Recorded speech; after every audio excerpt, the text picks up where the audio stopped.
capítulo 8. Nós vamos expor do 9 ao 25.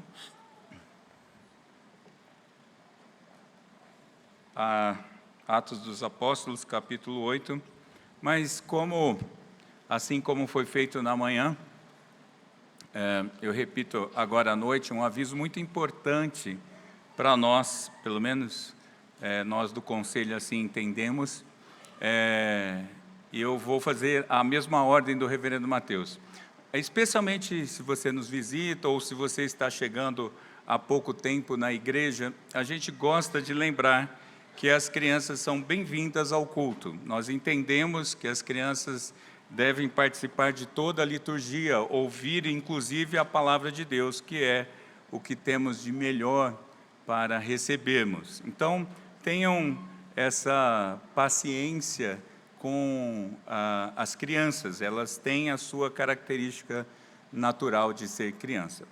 Dito isso, eu também digo aos pais, se você precisar, a gente precisa te lembrar que lá ao fundo, à esquerda, depois da porta ali, tem uma sala de apoio, com ar-condicionado, a TV está lá, ligada também, para você não perder nada, e às vezes as crianças passam um pouquinho do ponto. A gente sabe, é natural, não é? Elas se agitam um pouco mais, se irritam um pouco, às vezes com fome.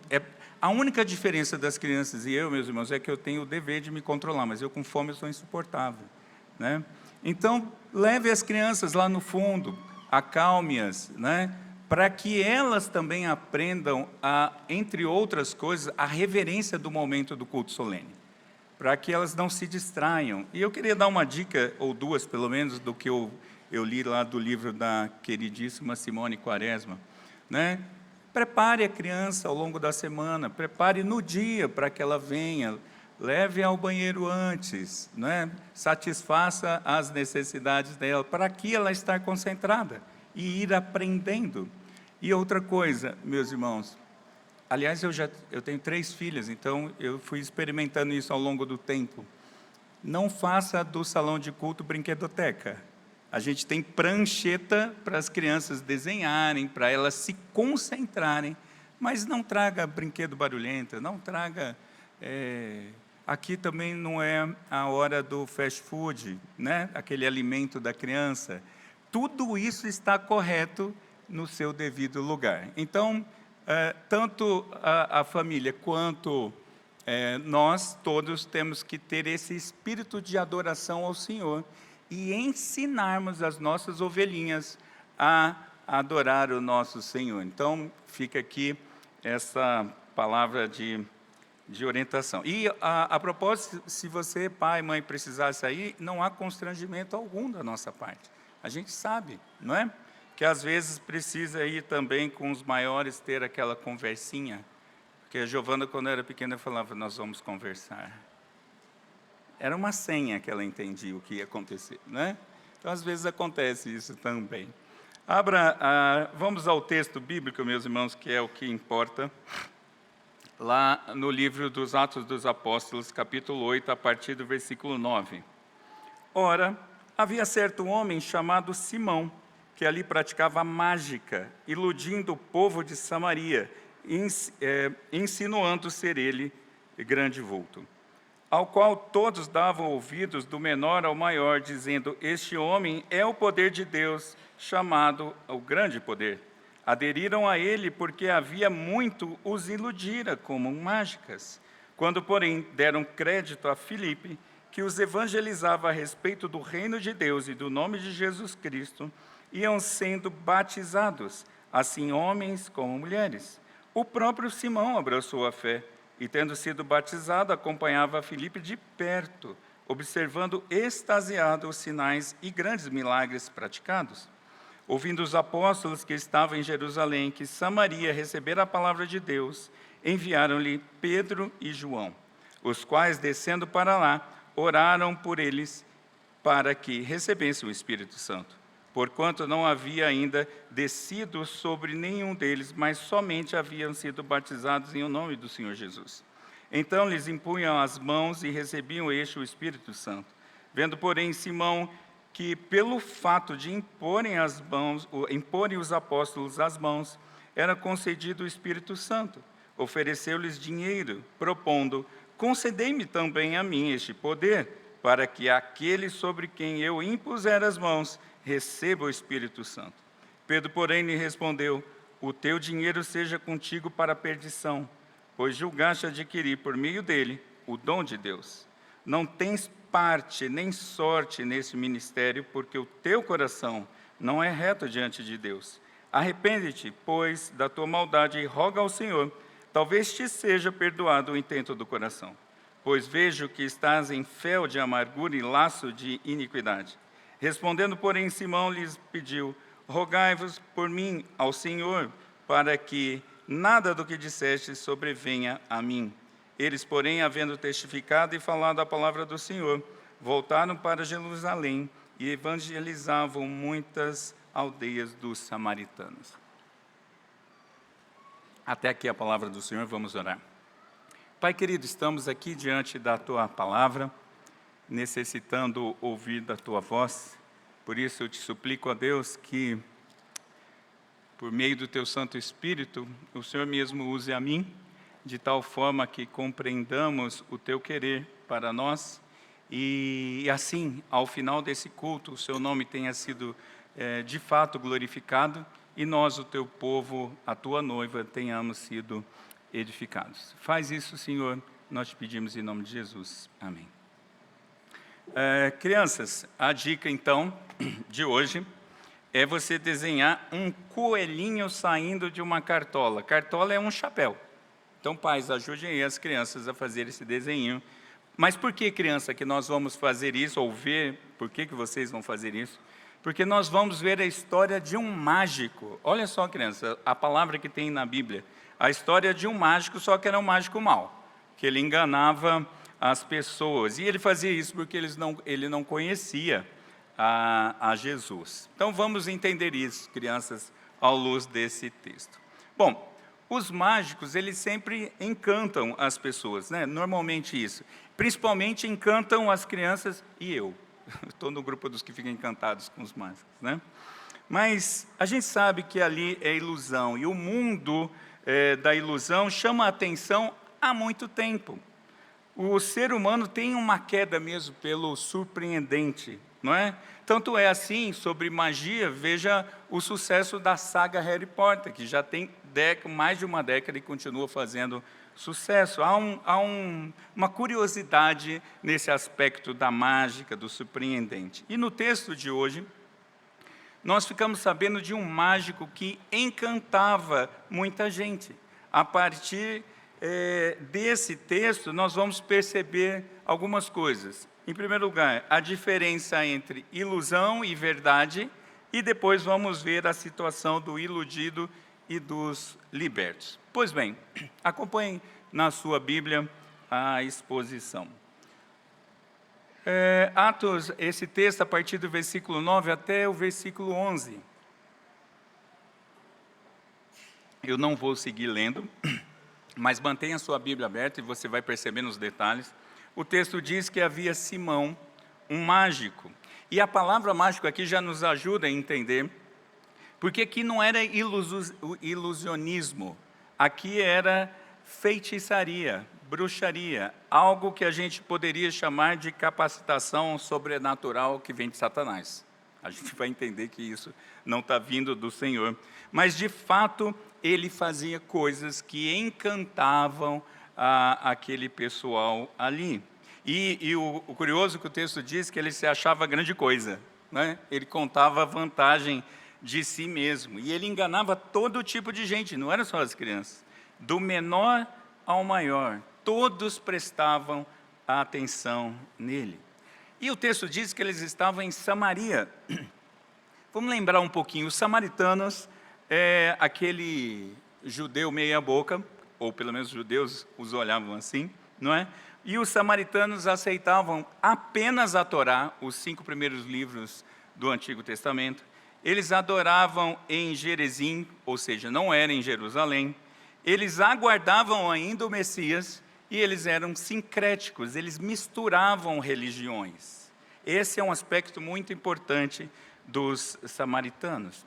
E vejam, aquele grupo ali, ou por onde Simão estava tendo influência, aquele grupo tinha Simão em alta estima. É tanto assim, meus irmãos, que eles chamavam Simão de o poder de Deus, ou o grande poder. Há uma discussão na teologia, e não vem muito ao caso, mas talvez Simão se apresentasse como um Deus, até porque as coisas que eles faziam eram impressionantes. Mas, de qualquer forma, Simão foi considerado alguém muito importante.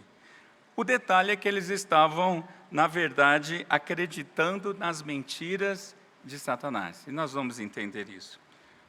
O duro, meus irmãos, é que ainda hoje muitas pessoas seguem esses realizadores de sinais espantosos. Eles estão por aí, não é?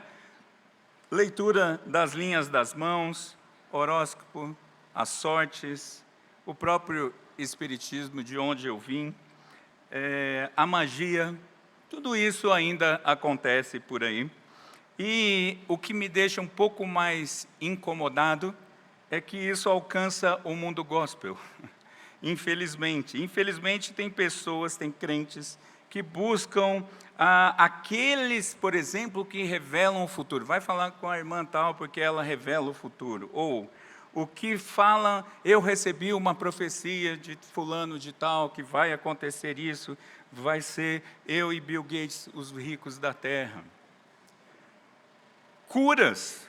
Eu não estou negando, meus irmãos, eu estou afirmando. Tem gente que vai, procura e vê isso acontecer. Eu, particularmente, não nego isso.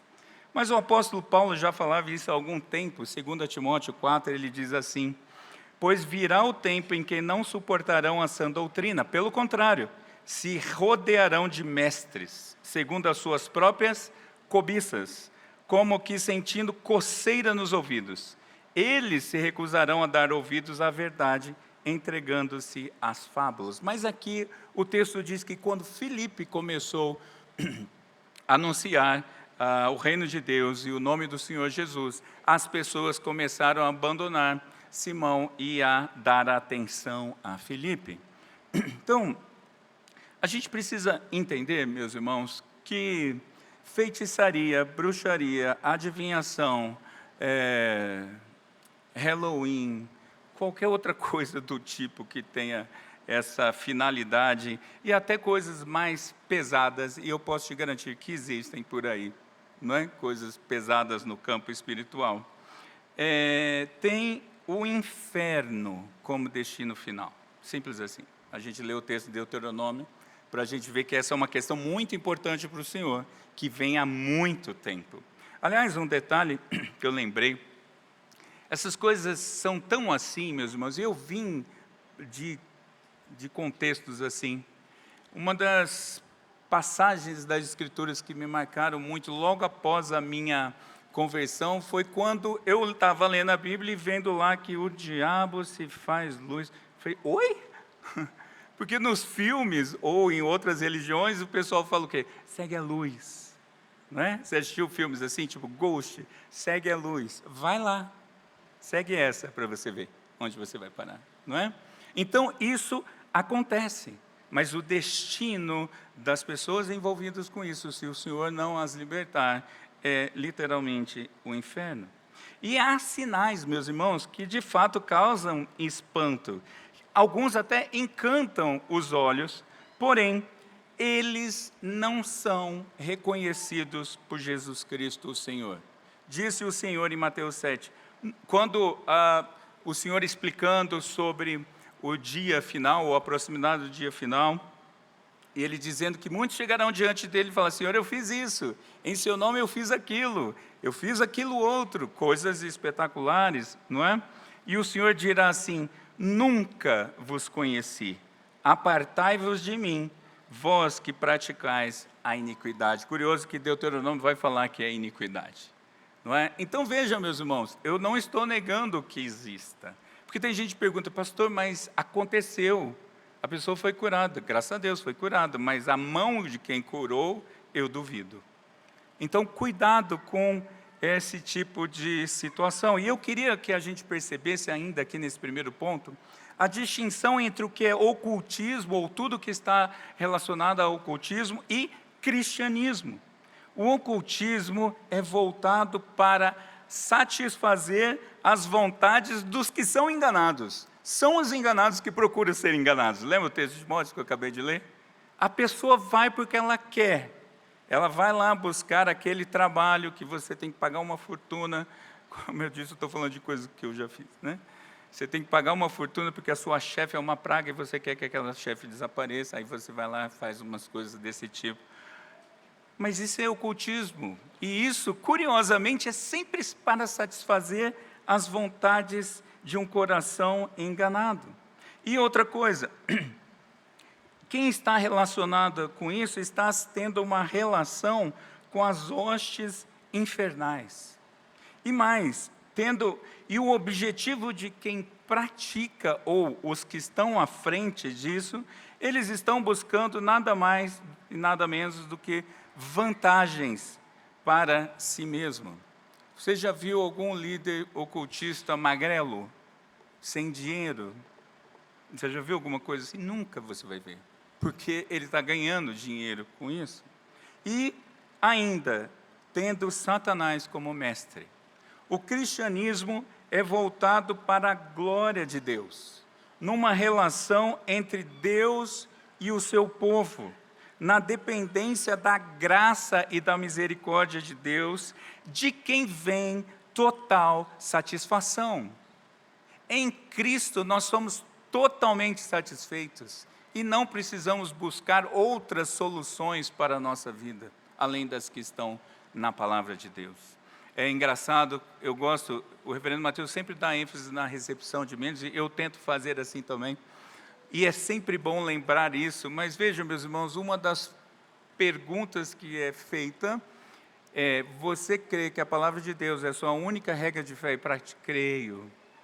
Aí lá na frente, lá no gabinete, você fala: mas a Bíblia diz isso. Ah, pastor, mas sabe o que é a Bíblia? Você crê ou não crê? Entende que nós temos o Senhor atendendo tudo o que precisamos. E mais, nós temos a Jesus como mestre, o verdadeiro mestre. Então, meus irmãos, é muito simples. Tem dois times, o de Jesus e o de Satanás. Ponto, falei. Pronto, falei, como diz o reverendo Mateus. Dois times, você está em qual? Porque se você está no de Cristo, tem algo a fazer diferente do outro time. Então, fuja dessas coisas, porque isso é enganação. Mas a alegria que vem na sequência, versículos 12 a 17, é que a verdade liberta. Filipe chega evangelizando homens e mulheres, falando sobre o reinado e a soberania de Deus, e sobre o nome de Jesus Cristo. E normalmente, meus irmãos, quando vem Jesus Cristo, é a ideia tanto da humanidade como do senhorio de Cristo. Ou seja, Filipe está mostrando que aquele que veio, nasceu, morreu e ressuscitou, é de fato o Rei dos Reis. Ele é o Messias que já veio. Lembra que o samaritano estava esperando que viria o Messias? Filipe provavelmente está falando, aqui ó, Jesus Cristo já veio. E Filipe foi então instruindo à luz da palavra de Deus. E conforme ia havendo respostas positivas das pessoas, Filipe os batizava.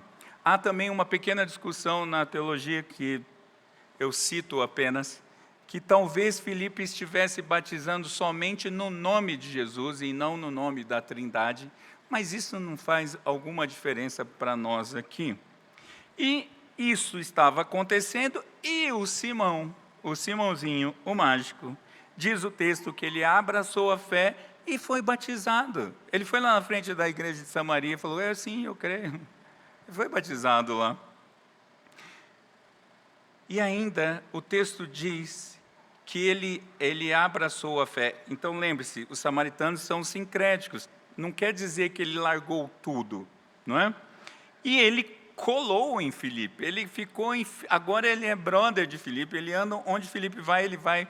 Mas o texto diz que ele estava encantado com os feitos que Filipe estava fazendo. Ele estava acompanhando Filipe não por conta do amor a Cristo, mas ele estava interessado nos sinais e grandes poderes. É uma das palavras que aparece aqui no grego, poder. Ele estava interessado no poder que Filipe estava trabalhando. Você já viu alguém interessado em poder espiritual?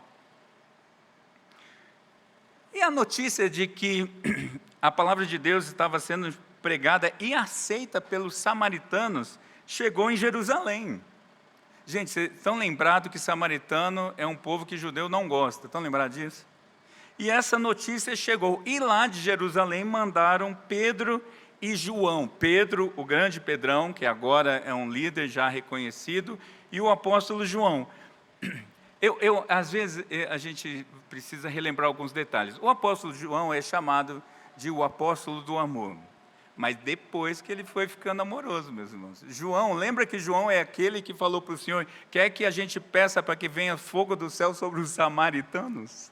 Mas agora João não, João está indo lá com Pedro para ver o que está acontecendo. E então, de Jerusalém saiu Pedro e João para até a Samaria. E naquele primeiro momento da história, parece que o avanço do Evangelho era examinado e confirmado pelos apóstolos. Eu acho isso aqui interessante, porque os apóstolos não só falaram assim, que bom que a palavra de Deus está chegando lá. Não, vamos lá ver. Ainda é a era apostólica aqui, e eles foram lá para se certificar. Chegando lá, eles oram para que as pessoas que tinham sido batizadas ficassem cheias do Espírito. E eu preciso gastar um tempinho aqui. Meus irmãos, eu entendo que este acontecimento aqui de Samaria, ele pode ser considerado como um tipo de derramamento do Espírito Santo, como teve lá no Pentecostes. Lembra que Pentecostes foi em Jerusalém? Agora, mas o Senhor havia dito que você tem que ir e pregar o Evangelho de Jerusalém, Judéia, Samaria e até os gentios. Então o Evangelho está indo nessa sequência que o Senhor havia ordenado, e aqui há um derramar do Espírito Santo, sim, sobre a supervisão dos apóstolos. E isso serviu, meus irmãos, para a confirmação. O que é mais importante aqui por trás disso, penso eu, é que demonstrar que a salvação que era tida, que era só para os judeus, eles assim tinham chegado até ali, é também para os samaritanos. E agora não há mais distinção entre judeus e samaritanos, porque todos estão sendo cheios do Espírito. A obra de Deus está acontecendo. E depois nós vamos ver ainda outros textos mais para frente em Atos, que isso vai acontecer na terra dos gentios. Ainda vai ter mais uma espécie de derramamento do Espírito. Então veja, a igreja do Senhor está sendo formada e os apóstolos estão acompanhando isso. Isso para mim é lindo, porque os samaritanos estão sendo incluídos na comunidade cristã de Jerusalém. Ainda não tinha igrejas. Então, o foco do Evangelho saía de Jerusalém e os apóstolos ficaram em Jerusalém. Lembra que o texto que o reverendo Mateus pegou, que os apóstolos ficaram e os outros foram expulsos? Então, Jerusalém ainda é o centro do cristianismo aqui no começo. E a notícia é, os samaritanos estão recebendo a palavra de Deus, as barreiras étnicas estão sendo derrubadas. E eu também preciso dizer que aqui não é um texto para defender o segundo batismo, no qual recebemos o Espírito Santo, que nos dá o dom de línguas. Esse texto não é isso. Aliás, isso nem é bíblico, mas esse texto não é essa perspectiva, porque parece, que eles foram batizados, aceitaram a palavra, e depois vem um segundo batismo, que seria do Espírito Santo. Mas não é isso que o texto está dizendo. O texto está apenas mostrando a confirmação da inclusão dos samaritanos como seguidores de Cristo. Os mais velhos aqui vão lembrar, aliás, está bom, agora dá para falar isso, Uns anos atrás você falava mais velho, era você que estava falando. Mas os mais velhos vão lembrar aqui do famoso Mr. M, aquele mágico fantástico que aparecia na televisão. O Mr. M era um mágico que ficou odiado. Pensa no mágico odiado, era o Mr. M. Porque ele revelava os truques. Ele tinha um programa no Fantástico, ele revelava, ele falava, está vendo esse truque que corta uma mulher no meio? Não, é assim que acontece. Então, cada truque que ele ia revelando, os mágicos iam perdendo emprego. Né? Então, ele tinha esse papel, era um quadro curioso. Né? A revelação de um mágico contra os outros. Né? É bem verdade que eu, quando via as revelações, eu perdia o encanto com os outros truques. Né? Então, eu também não gostava do Mr. M, filho da mãe que ia revelando todos os truques. Não pode, né? Mas tudo bem. Mas o curioso que ali, com esse personagem, ele revelava a verdade. Não é interessante que um mágico que sabia que estava fazendo, revelava a verdade. Isso, eu lembrei disso, meus irmãos, porque quantas pessoas eu já recebi ao longo dos ministérios que... E a história se repete, elas dizem assim, eu comecei a ler a Bíblia, eu comecei a ter um contato maior com as Escrituras, eu comecei a ouvir algumas exposições bíblicas mais elaboradas, mais verdadeiras, e aí, pastor, os meus olhos foram como se abrissem, como se as verdades de Deus fossem reveladas. E é interessante que a frase que vem na sequência normalmente e eu percebi que eu estava sendo enganado. E é verdade, estava sendo enganado mesmo, infelizmente, em alguns contextos, não estou falando de contextos evangélicos, mas em alguns contextos a palavra de Deus é distorcida a tal ponto que as pessoas são enganadas com a própria palavra de Deus, o que é terrível. Mas o Senhor disse que aqueles que conhecem a verdade os liberta. O detalhe maravilhoso, meus irmãos, é que o Senhor Jesus é a verdade.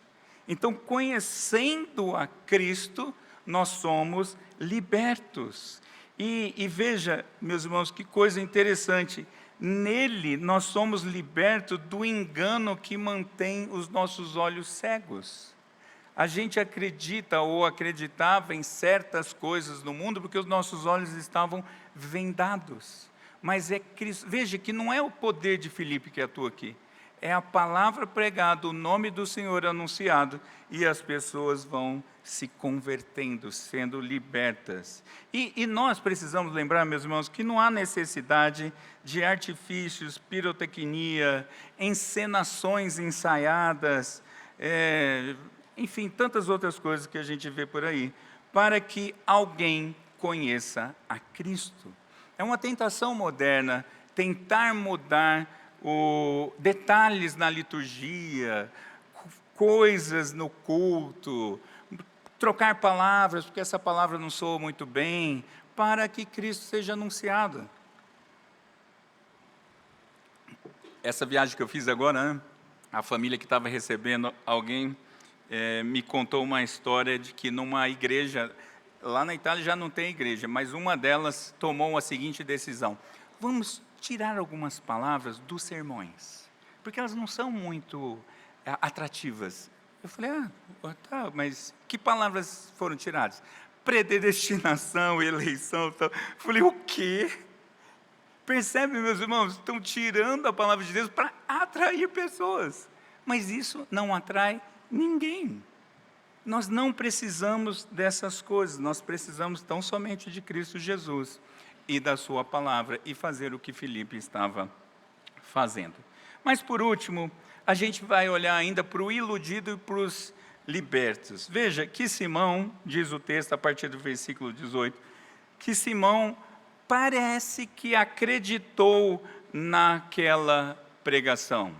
E ele, talvez ele estivesse pensando assim: se eu fui batizado, eu posso ser uma pessoa que pode fazer feitos poderosos. Essa é a noção da cabeça de Simão. Bom, eu aceitei essa palavra, eu fui batizado, então falta só o que agora?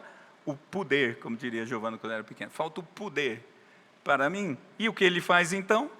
Desejando ter esse poder, ele propõe aos apóstolos que os apóstolos vendessem a condição dele poder conceder o Espírito Santo. Curioso que tem uma palavra na língua portuguesa que nos ajuda, uma palavra talvez pouco conhecida, que é simonia, que significa comprar ou vender, ou um cargo ou uma promoção eclesiástica.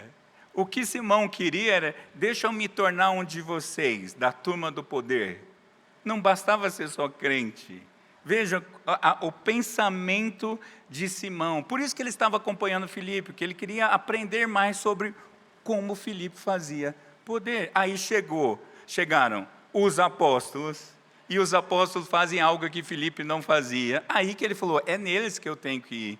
Então, Pedro e João, quanto você quer para vocês me incluírem nesse grupo, e aí vocês impõem a mão sobre mim, e eu passo a ter esse poder, e eu passo a ter o poder de passar poder. É uma coisa mais ou menos assim. E Pedro responde: fica com seu dinheiro para a perdição. Numa linguagem muito popular, eu diria numa linguagem tosca, que não serve para as Escrituras, mas só para a gente entender, seria mais ou menos assim: vá para o inferno com o seu dinheiro. Só para você entender um pouquinho o que Pedro está falando. Pedro está falando: aqui não. Você não tem parte conosco. Você não tem parte nem sorte neste ministério. Não existe compra do dom de Deus. Embora naquela época existiam em outras religiões, não é? E o apóstolo Pedro está falando: não. E é interessante que o apóstolo Pedro tem um discernimento espiritual a ponto dele afirmar que o coração de Simão não era reto diante de Deus. Pedro pegou o fio da meada e ele afirma: você não é nem do Senhor. E Pedro ainda oferece uma misericórdia para Simão. E a ideia que está aqui por trás do versículos 20 a 23 é: arrependa-se dessa besteira que você está falando, arrependa-se da maldade, pede perdão ao Senhor, se é que esteja de fato arrependido. Eu estou trocando as palavras para dar uma compreensão melhor desse texto. O que o apóstolo Pedro está falando assim: se apresenta diante do Senhor, porque o Senhor pode te perdoar. Se o Senhor te perdoar, você ainda vai ter algum tipo de chance, porque senão o seu destino não é bom. E o coração de Simão, meus irmãos, diz o texto, estava cheio de fel, de amargura e laço de iniquidade.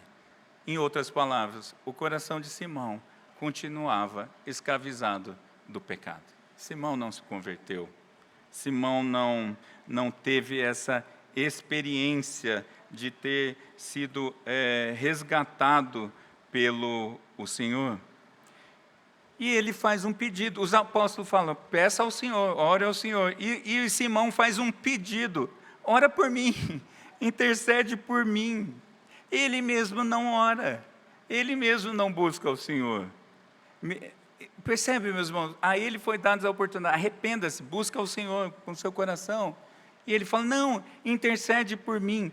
E segundo a tradição histórica, não é bíblico, mas segundo a tradição histórica, Simão se tornou um enorme herege e um tremendo opositor do cristianismo. Então, provavelmente foi esse Simão que vai virar essa praga dentro do cristianismo. Que coisa curiosa. Mas, e o texto bíblico não dá mais bola nenhuma para Simão. Simão desaparece da história, e o texto finaliza dizendo que Pedro e João testificaram a palavra, testificavam e falavam a palavra de Deus.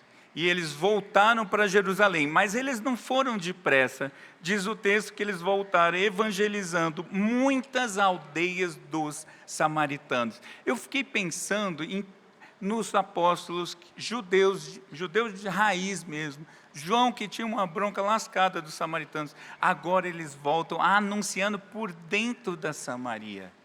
Embora o texto não diga, mas depois a gente vai ver pelo desenrolar da história bíblica que os samaritanos começaram sim a serem alcançados em grande número. Percebe isso, meus irmãos, que a verdade ali anunciada ia libertando pessoas, enquanto um coração endurecido ia ficando cada vez pior. Simão me lembra Faraó, né? E tá legal essa exposição de manhã de Êxodo e à noite Atos, porque os textos parece que vão se juntando. Faraó também foi assim com Moisés, né? Moisés falou, deixa a gente ir, senão Deus vai pesar a mão. Pesava a mão, depois Faraó falava assim, ora por mim, intercede por mim, que eu acredito no Deus de vocês. E depois falava, o que Faraó falava? Ninguém sai daqui. Uma oração, um pedido falso. Simão está com um pedido falso aqui. O que nos ensina também esse texto, meus irmãos, que o batismo não salva ninguém. Percebe que Simão recebeu o batismo e ele está se mostrando como um ímpio. Você percebeu que Simão é adulto? Você percebeu isso? Que ele foi batizado adulto e ele nunca mais voltou para a palavra de Deus? Por isso, às vezes as pessoas falam assim, mas vocês batizam crianças, não é? As crianças ainda não entendem a palavra, então eles não podem responder a palavra. O texto diz que Simão se apegou à palavra e foi batizado. Percebe, meus irmãos, que é uma obra, o batismo é o selo do Senhor, da obra que o Senhor faz. É um sacramento, é verdade. Por isso é um sacramento. Então, a gente não pode se confundir de que o sacramento em si tem um poder de salvar alguém. Mas um outro detalhe que eu queria chamar a atenção é que até hoje tem gente buscando adquirir títulos religiosos. Essa é outra história que não mudou, não é? Tem gente querendo títulos de apóstolo, ou você nunca ouviu sobre isso? Eu conheço pessoalmente uma pessoa que, de fato, depois de uma certa conversa, uma interação, aí ele e a esposa se tornaram apóstolos, né? Teve uma negociaçãozinha para se tornar apóstolo. O mais curioso é que apóstolo está ficando fraco, meus irmãos. Eu estava pesquisando na internet, eu não sou muito do mundo gospel, então eu preciso ir atrás das coisas. Mas eu descobri uma nova, o apóstolo está fraco, agora tem patriarca. Patriarca, sim, é do poder, porque eles vêm antes dos apóstolos. E o Renê Terra Nova é um patriarca.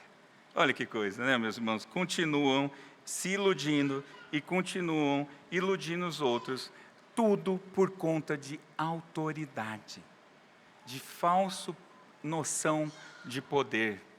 E isso é grave.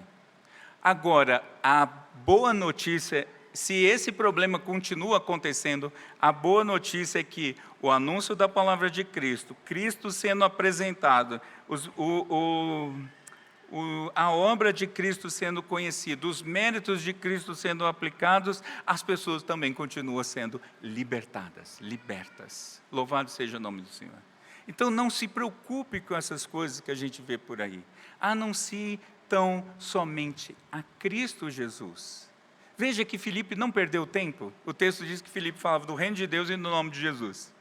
É uma expressão apenas para dizer somente a palavra de Deus. E é isso que nós tentamos fazer aqui, ou buscamos fazer aqui, e é isso que todos nós devemos fazer. E eu caminho para a conclusão, meus irmãos, observando alguns detalhes. A ilusão e a verdade seguem ainda hoje em paralelo. Não tem jeito. Porque o pecado não foi extirpado da terra. Então nós temos ainda as ilusões enganando pessoas, ou pessoas usando ilusões, ou usando qualquer outros recursos satânicos para enganar as pessoas. É bem verdade que às vezes, nos nossos dias, esses truques têm novas roupas ou novos rótulos, mas a mentira continua a mesma. Pode comer o fruto que você não vai morrer. É a mesma conversa do Éden.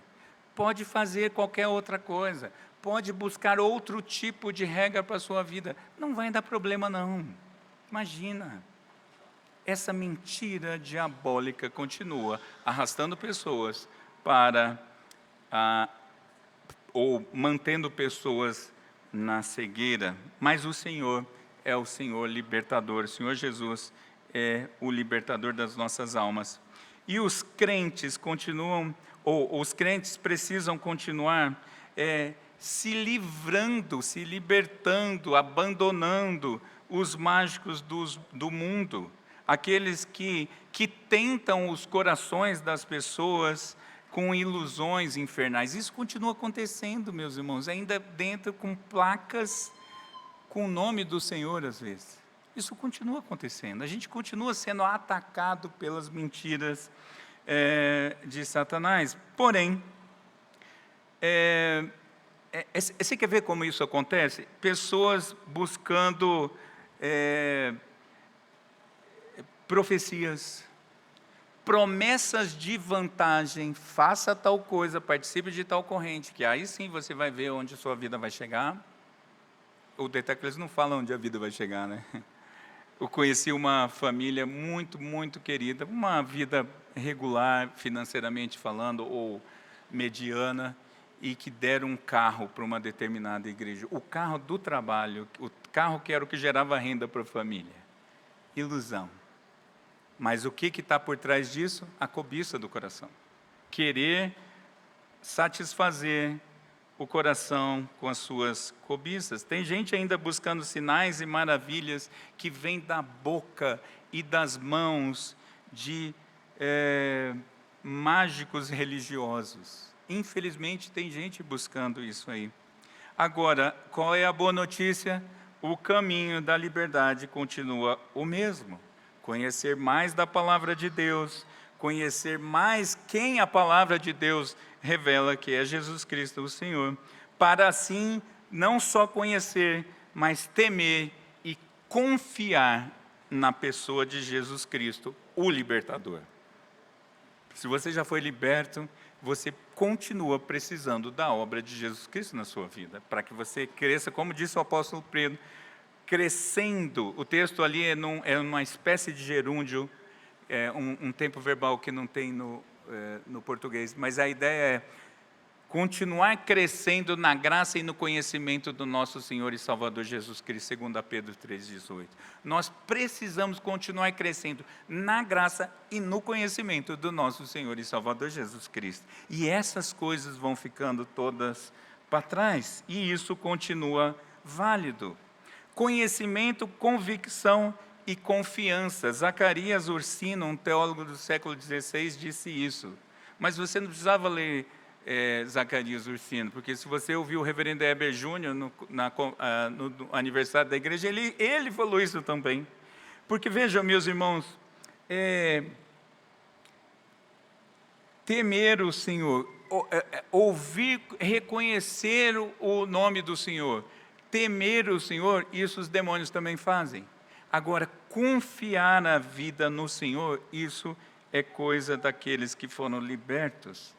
Por isso, meus irmãos, nós precisamos buscar cada vez mais a dependência do Senhor. Veja, alguns exemplos para terminar. A gente precisa confiar que há satisfação em Deus, por exemplo, para o casamento, e não na magia de um caso extraconjugal, porque isso é ilusão. Nós precisamos confiar que a provisão vem de Deus, e não na ilusão de usar, por exemplo, o dia do Senhor para estudar para a prova, ou para estudar para o concurso, ou para vender mais naquele dia, porque no domingo o lucro é maior. Ilusão. Me desculpe te dizer isso, mas eu preciso te dizer isso. São notícias mágicas, que parecem mágicas. Trabalha no domingo que você ganha mais. Ilusão, porque nós somos chamados para o dia do Senhor. Quer ver outro? Confiar em Jesus, que propõe para nós trocarmos o fardo com Ele, porque o fardo dele é leve, e não o nosso que é pesado. Só que o nosso parece encantador. As coisas tolas que fazemos, ou as nossas cobiças, a gente não quer trocar com o Senhor. Mas isso é peso para a sua vida. Pode parecer legal, mas não é. Confiar que o Senhor Jesus está forjando a imagem dele em nós, e não na farsa das obras de salvação. Porque veja, os crentes até dizem assim: eu sei que a salvação não é pelas obras. Aí você fala: que crente bom. No dia a dia ele vai falar assim: se eu fizer tal coisa eu perco a salvação. Então a manutenção, tudo bem, ganhar não é, mas manter é pelas obras? Ilusão. Percebe, meus irmãos, que tem tantas coisas que iludem por aí em nome do Senhor. Mas o fato é que o Senhor Jesus está trabalhando na nossa vida. Ele está trabalhando. Você possa perceber ou não perceber, mas confiar que Ele certamente também nos levará para a terra prometida, e não nos truques mundanos que prometem uma vida plena aqui neste mundo caído. O seu coração não pode estar preso nisso, meus irmãos. Cuidado com as ilusões que enganam nossos corações, porque diz o texto bíblico que o Senhor foi para fazer moradas para os seus, e um dia virá para nos buscar. Essa é a nossa esperança.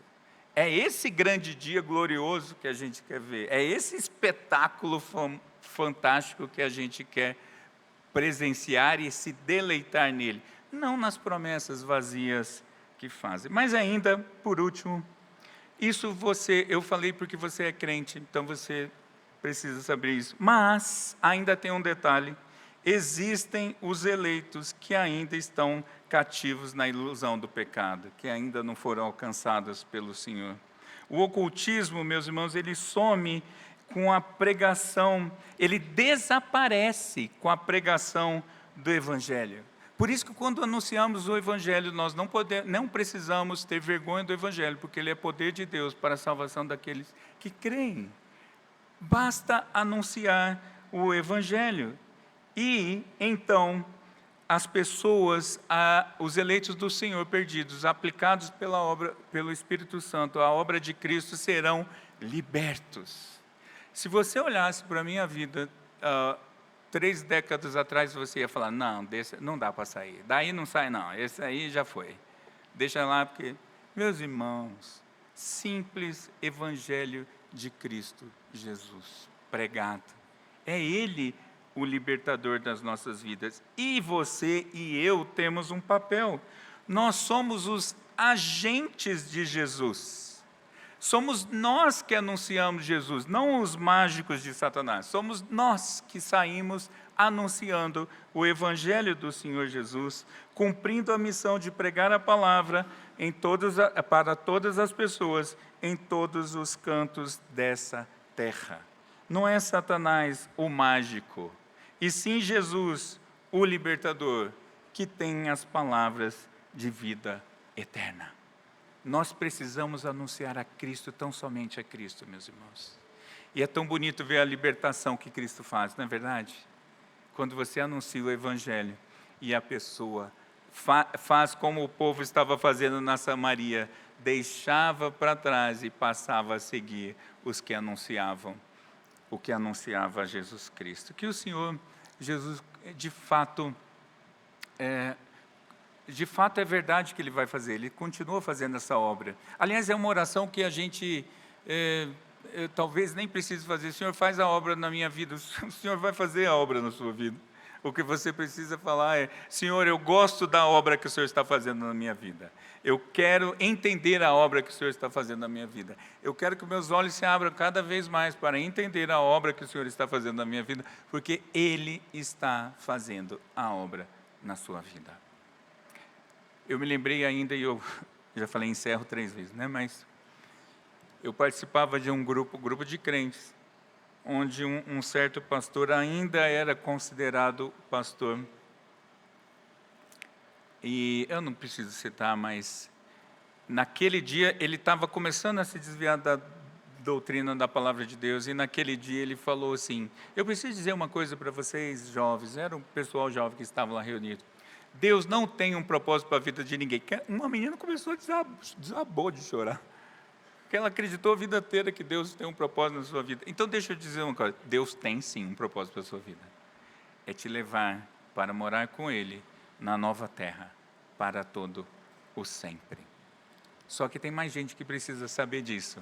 Então nós somos aqueles que vão contar essa boa notícia da salvação, que se dá por meio de Jesus Cristo, o Senhor, esse que estamos anunciando e adorando nessa noite. Vamos orar.